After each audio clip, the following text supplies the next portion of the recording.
نحمده ونصلي على رسوله الكريم اما بعد فاعوذ بالله من الشيطان الرجيم بسم الله الرحمن الرحيم رب اشرح لي صدري ويسر لي امري واحلل عقدة من لساني يفقهوا قولي. مختون و مسرور، کیا آپ کا ختنہ کیا گیا یا آپ پیدا ہی ختنہ شدہ ہوئے؟ اور مسرور یعنی آپ کی ناف پیدائش کے وقت جیسے بچے کی ناف کاٹی جاتی ہے، کیا وہ پہلے سے ہی ایسی تھی یا بعد میں خود کیا گیا؟ ختنہ کے بارے میں 3 قول مروی ہیں.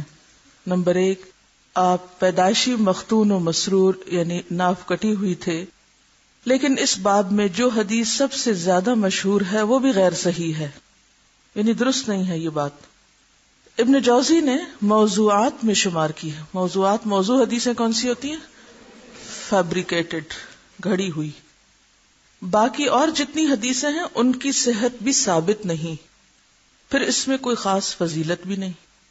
اگر ایسا مان بھی لیا جائے تو اس سے کوئی فضیلت نہیں ثابت ہوتی، کیونکہ اور بھی کچھ لوگ ایسے ہی پیدا ہوتے ہیں. بہت سے آدمی مختون پیدا ہوتے ہیں. نمبر 2، دوسرا قول یہ ہے کہ ختنہ اس دن ہوا جب حلیمہ دائی کے ہاں ملائکہ نے شق صدر کیا، فرشتوں نے آ کے آپ کا سینہ مبارک کھولا اور اس میں آپ کا دل دھویا. تیسرا قول یہ کہ ولادت سے 7ویں دن آپ کے دادا عبد المطلب نے ختنہ کیا، اس تقریب پر دعوت بھی کی اور نام محمد رکھا. ابن عبد البر نے لکھا ہے کہ اس باب میں ایک حدیث مسند غریب روایت کی گئی ہے.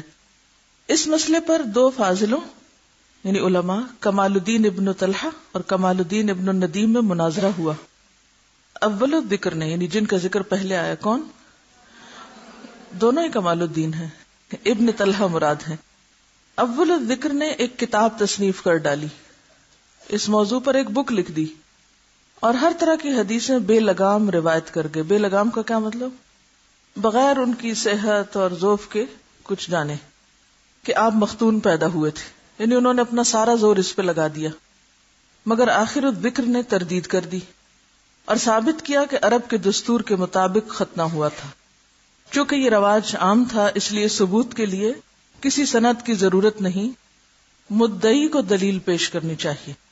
مدعی کون ہے؟ جو یہ دعویٰ کرے کہ آپ ختنہ شدہ پیدا ہوئے تھے. دوسرے گروہ کو دلیل لانے کی ضرورت نہیں، کیونکہ وہ عام رواج اور عرف کے مطابق بات کر رہا ہے. ٹھیک ہے.